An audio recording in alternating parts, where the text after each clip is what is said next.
Raila Amolo Odinga ready to impeach William Samoei Ruto from presidency from what is termed as betrayal.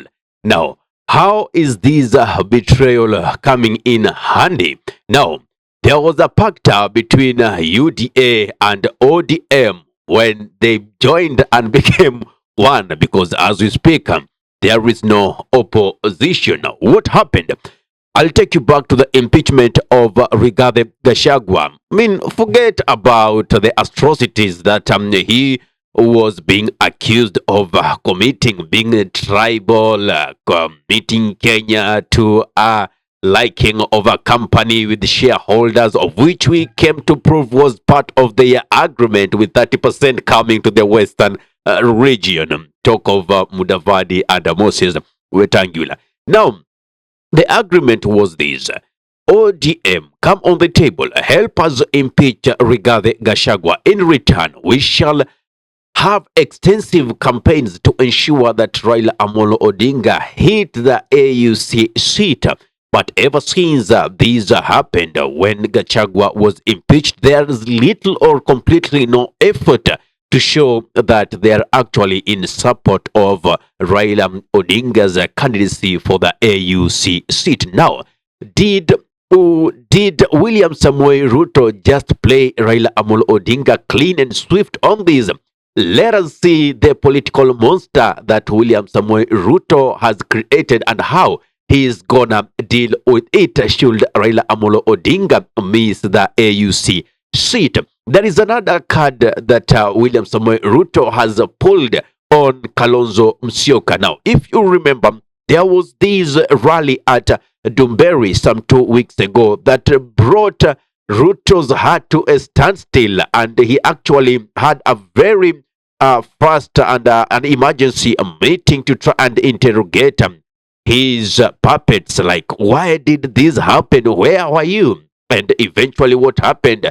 They had to render all public gatherings in the stadiums back in the Kiambu County as illegal. Why? They feared the voice that they did see at the Dumberry rally. Remember, Kalonzo Musyoka was at that rally, and the mountain had already started welcoming Kalonzo Musyoka as a darling and a possible alignments to have him as the president, and a running mate having been Ndindi Nyoro was the first coming into the picture. Now, what has William Samoei Ruto done this time? Remember, there was this position before the elevation of Kithure Kindiki to the deputy president. That was the position of cabinet secretary for the interior.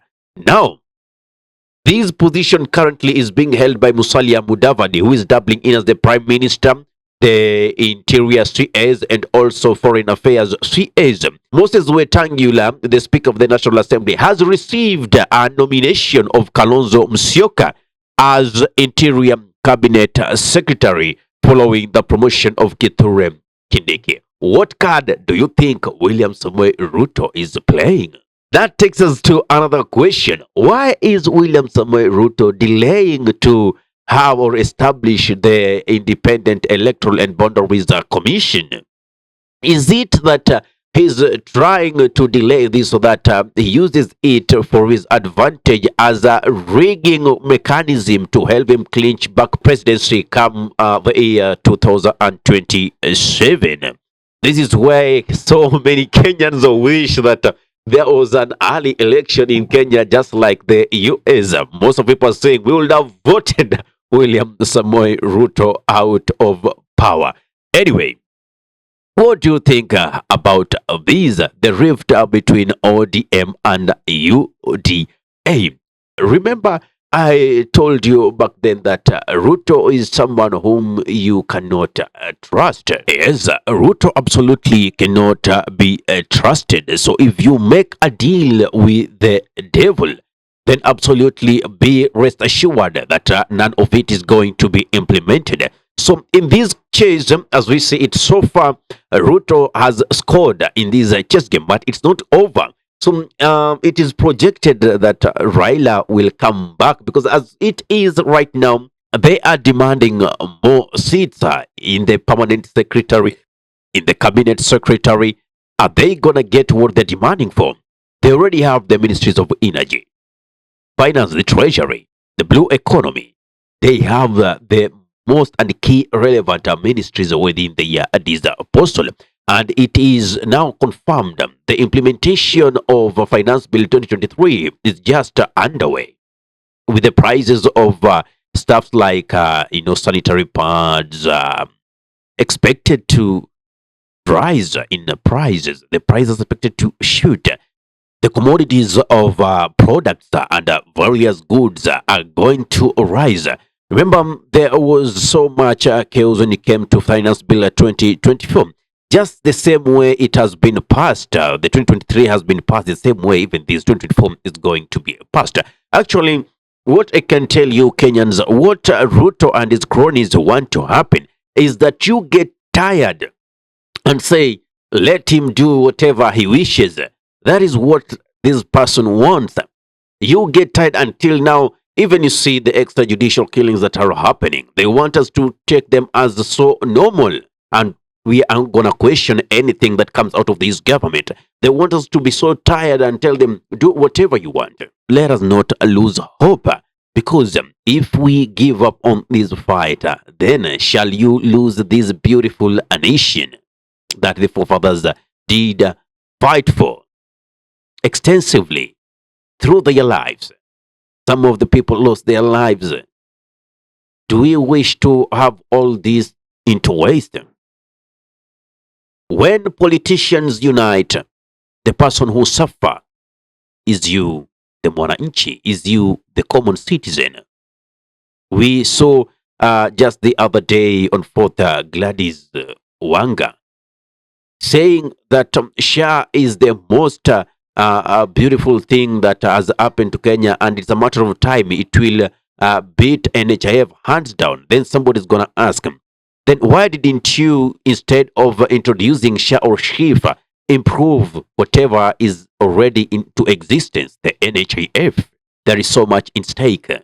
But again, we know once you are in the government's pocket, you tend to tune in to their music. You tend to dance into their music. So that is currently what is happening, since Ruto has already put these persons into his pockets, and we don't expect so much to happen. But what I'm sure of, there is nothing good to come out of this Kenyan Kwanza government. So let us wait and see how the political landscape unfolds, with the ODM claiming that UDA has already betrayed them. So who is gonna benefit in this? Because at the end of the day, they will still come into an agreement. So it is you, the common citizen, to make sure that you make the right choices when it comes to the ballot. Ahmed Khalif is my name for the Unscripted Talks here in DURB Radio. If you are watching from our Facebook page, kindly follow our Facebook page for regular updates. If you're watching from our YouTube channel, kindly subscribe and press notification button, so anytime that we are live or we upload content of this nature, you'll be the very first person to be notified. Assalamu alaikum warahmatullahi wabarakatuh. Kwa timba kali za Afrika, DURB Radio ndio mpango mzima.